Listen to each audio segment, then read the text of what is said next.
stadium is 10,077 seats. Filipino community, boom, it was sold out on Wednesday night. There is a Filipino-Canadian journalist named Chris Reyes, and this week she wrote something on CBC's national platform that she may not have written about any other athlete in her career. She admitted she cheers, not out loud in the press box, of course, but in a passage she quietly slipped into her own reporting. She wrote that there is a kind of thrill in hearing the Tagalog word laban, the word for fight, shouted from the stands of an international tennis tournament. That word was being shouted in Toronto this week. It was being shouted on Wednesday night from a center court that holds 10,000 people, and it was being shouted because of one player,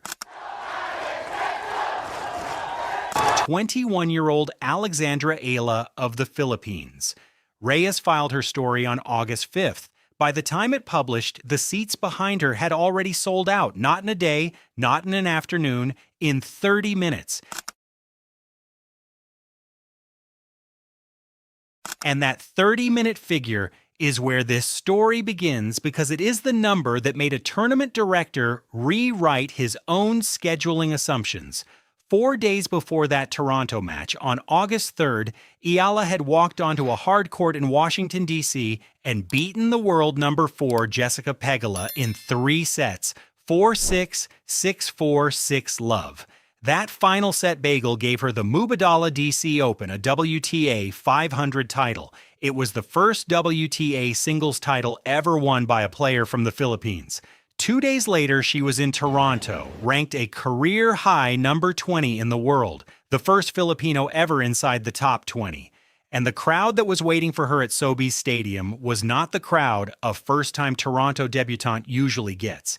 It was, according to the tournament director himself, the crowd a top 5 player gets. That last sentence is the tension of this entire story, and it is the reason the CBC piece traveled the way it did. The economic model of the WTA Tour is built on a quiet assumption that fan draw scales with ranking. Top 10 fills stadiums, top 5 sells them out, everyone else fills the middle. Carl Hale, who has run the National Bank Open in Toronto for over 2 decades and has personally scheduled matches for Serena Williams, Naomi Osaka, Iga Swiatek, Aryna Sabalenka, and Coco Gauff, said something to CBC that quietly punctured that assumption. He said on the record, "We've never seen a player ranked outside the top 5 have this type of effect. I think her fans were specifically waiting to see when she played." And then he said something bigger. He said all the tournament directors are talking about it. Everybody in the industry is talking about it.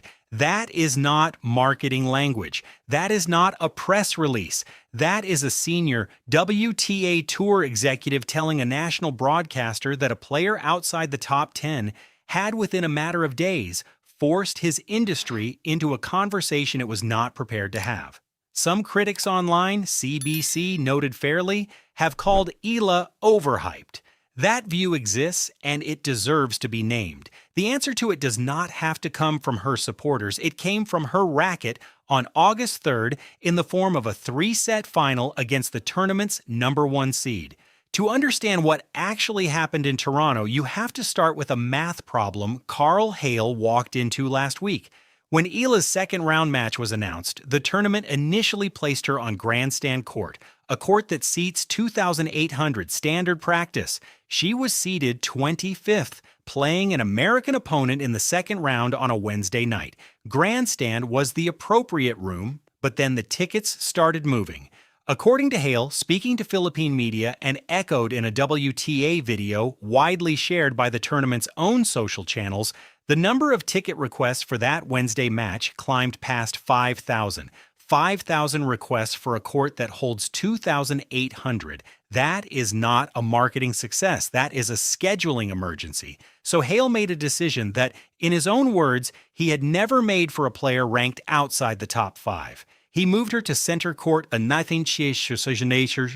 10,000-seat stadium, the main show court of one of the most prestigious tournaments outside the 4 Grand Slams, and then center court sold out in 30 minutes. This is the first evidence cluster of a story that has 3 of them.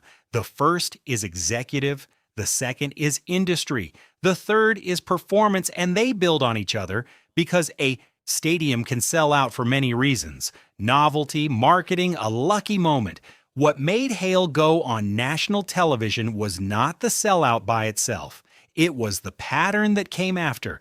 Because once the match was actually played and the flags came out and the chants started, the raucous, coordinated, unmistakably Filipino atmosphere that reporters at the ground described as feeling more like a football match than a tennis match.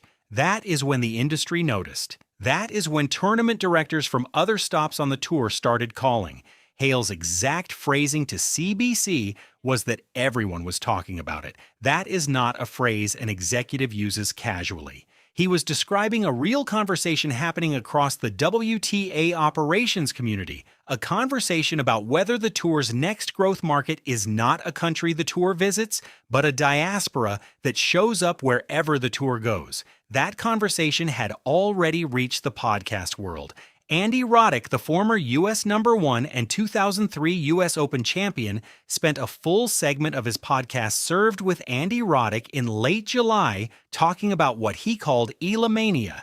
He said, and this quote is direct, "Eala Mania is fun. I'm sorry, when you have watch parties in arenas around your country for a fourth-round match, I'm in. I am so into it. This is a movement." Note what Roddick is doing there. He is doing more than complimenting a young player. He is reclassifying the phenomenon. He is saying, this is not marketing. This is not a demographic quirk. This is not a novelty. This is a movement. That is the vocabulary of cultural events, not sports events. And it is being deployed by a former Grand Slam champion who has watched tennis fandom evolve for 25 years. Which brings the story to the third cluster, the one that answers the overhyped critique on its own terms, because a movement without wins evaporates, but the wins are there. On Wednesday night, in front of that center court crowd, Eala played Alicia Parks, the same American who had beaten her at the Australian Open in January. Same opponent, different room, different Eala. The score was 6-1 in the first set. Parks pushed back in the second, taking it 6-4, and then in the deciding third, Eala steadied, broke in the fifth game, and closed it out 6-2. 1 hour, 51 minutes, she generated 14 break points across the match, and when it was over, she had become the first Filipino player, male or female, ever to win a main draw match at the National Bank Open. The WTA's own recap noted it was her 6th consecutive match win, her 10th straight victory when winning the first set, and her 17th career WTA 1000 match win. Every number that describes her form right now is trending in the same direction, which is why, if you are going to spend one authority quote in a script like this, you should spend it on Carl Hale. Not because he is famous, he is not outside of tennis operations circles, but because his job is to be the least sentimental person in the building. Tournament directors do not fill center court based on hope.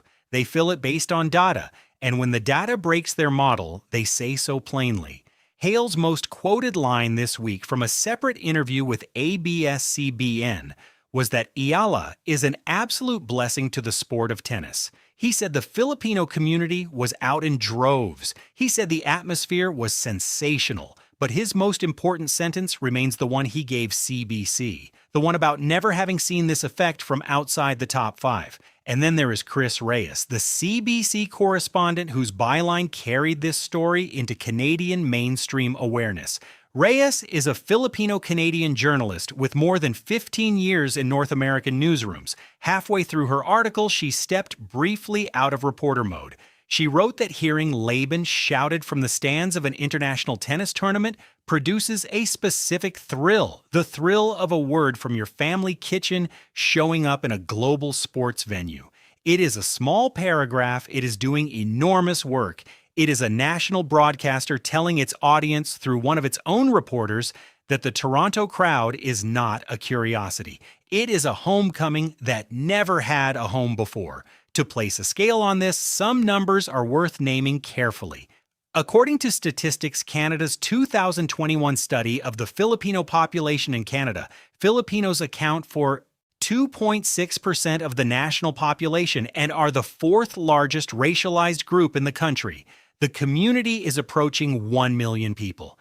In the Greater Toronto Area alone, As of the 2016 census, there were more than 280,000 Filipino Canadians, but the population number, taken alone, misleads. What Toronto demonstrated this week is not that Filipinos live in Canada. Everyone knew that. What it demonstrated is that a Filipino sports story can now organize that community into ticketed in 30 minutes, ticket scarcity-inducing action inside a venue that predates any Filipino presence on the WTA main tour. The Philippines is a country of roughly 100 million people that before Eala had never produced a top 100 WTA singles player.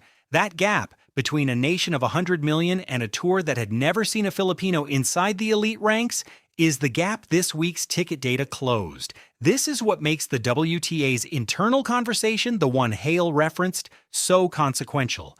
Tour growth strategy has always been mapped geographically. A tournament in Guadalajara, a tournament in Riyadh, a tournament in Beijing.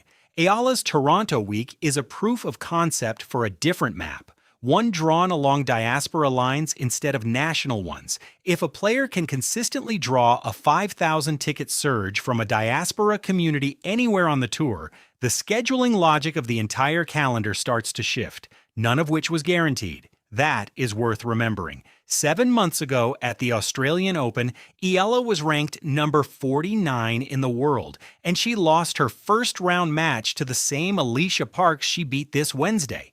Fans had lined up for hours to see her in Melbourne. Parks won in straight sets, and afterward acknowledged the crowd had been difficult. That January afternoon is the honest counterweight to everything you have heard in this script so far. The crowd was already there in Melbourne. The wins were not. The distance between that January afternoon and this Wednesday night in Toronto is roughly 7 months. In those 7 months, Eala went from number 49 to number 20. She reached her first WTA final. She beat a former U.S. Open champion in Naomi Osaka. She beat a Canadian home favorite in Leylah Fernandez. She won her first WTA title in Washington, and she avenged the Parks loss in front of the largest crowd of her career. That is the timeline that answers every overhyped question quietly and in order. So return to that opening image, the one Chris Reyes filed on August 5th. The word from her family kitchen, shouted from a Canadian tennis stadium. Carl Hale's phrase, outside the top 5, a phrase that already needs updating because at number 20 and rising, that description is becoming the smaller part of her identity.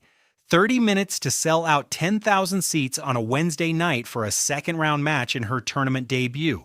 These are the pieces. What they build together is not a coronation. It is something quieter and more durable. It is the retirement of the question of whether she deserves the stage. Tournament directors are now scheduling for her. Opponents are game planning for her crowd. Former world number ones are giving her phenomenon a name.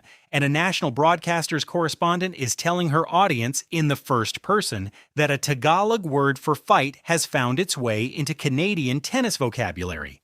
She plays her third-round match today, Friday, August 7th, against the American Katie McNally, a player who just eliminated the Wimbledon champion Linda Noskova in straight sets. It will be a hard match.